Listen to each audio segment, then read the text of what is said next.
Hey everyone, it's Rick Morgan with the RMT Academy, back with the business tip of the week. Today we're going to talk about gift certificates and how to set your business up for that if you choose to do so.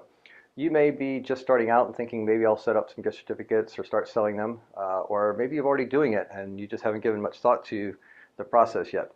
But we're going to talk about a couple of things to do to protect yourself from any challenges you might find by selling gift certificates, and some just best practices.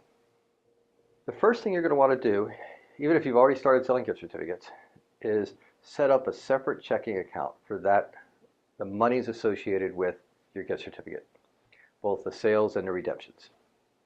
And label that gift certificate escrow. And link it with whether you have a personal account or a business account, however you're doing it, link it so that you can easily transfer money between the two. The reason you want to do this is that gift certificates are a promise to deliver a service that has a value. And as you make those promises and time goes on, your balance sheet on your promises may start to go up pretty high. You don't know what your future will bring and how many of those you're going to sell. So you want to make sure that you have the cash on hand to reimburse yourself or your clinic, however you're working it, for the delivery of those promises. So you're putting that money in holding. It's an escrow account essentially, but you're running it on for yourself. You're not having a third party do it. An escrow account is exactly that. It's typically an account held by a third party that holds the money during a contract negotiation. And when the contract is finished, that person says, okay, everybody's on good terms here, I'll release the money. So that's kind of what you're doing with yourself. You're making a contract with yourself. So every month or every 2 weeks, depending on your pay cycle or how you do your books, what you want to do is look at how many gift certificates you sold and take that money and move it into the escrow account. Make that a separate actual line item. A true transaction, say, is $1,000. You move all the $1,000 over. Then you do a separate transaction, transfer, that is for the redemptions of your gift certificates. So maybe that was $600 worth of gift certificates were redeemed. You move that over into your operating account. So you're paying yourself for redeeming those things. You want to have those two separate because your accountant's going to be much happier with that, because then he knows that liability or the liability columns and so forth are balanced. Because at any given point, if you run a balance sheet on your business, you're going to have a column that says liabilities, and that column is your promises to pay something, whether it's a loan or, in this case, services to be delivered. So have that balance sheet's important when you go back to the bank for taking out a loan, or you're negotiating a new lease with somebody or something like that. They want to know what's your balance sheet, what's your profits, and then also how much debt do you have. And gift certificates are a form of debt. So set up your escrow account so that you can do that.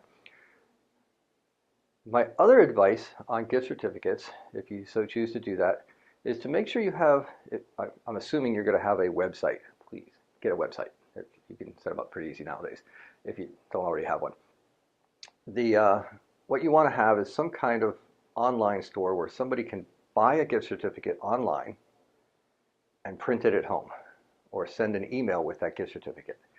The reason you do that is that so many, especially us men, think last second for gifts. Mother's Day, Valentine's Day, sometimes Christmas, but Mother's Day and Valentine's Day are the big ones, where men often forget to get their special woman in their life, or their special person in their life a gift until, oh my God, it's 5 o'clock and I'm heading home on the eve of that day and I don't have a gift. So they can just go online, purchase it, print it at home, or email it to the person. They could sometimes these things can even be scheduled to be delivered at a specific date and time, which is kind of cool for birthdays and stuff. This will help you generate a lot of last-minute gift certificate sales that you otherwise wouldn't have had if you were just waiting on on when they can come in to get your gift certificate.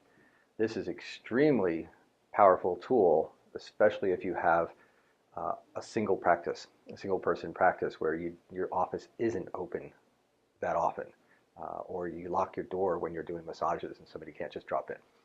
So have an online tool to deliver those.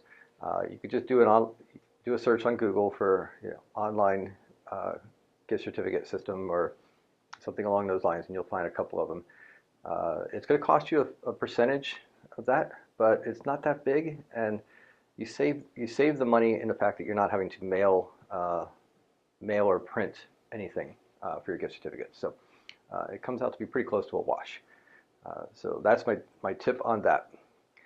My last tip is don't use your gift certificates as a promotional tool. Do not discount gift certificates.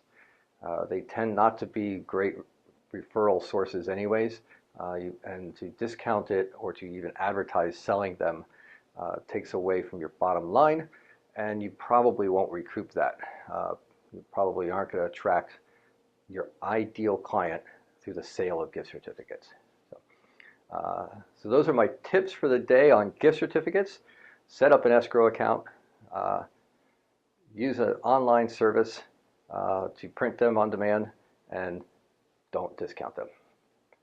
So have a great day. As always, if you like this video and you felt it was really helpful for your business, check out our others. We've got some great tips of the week. And if there's something we haven't covered, please let us know. info@rmtacademy.com, and we'll put that on the schedule to create a video for you. So, thanks again.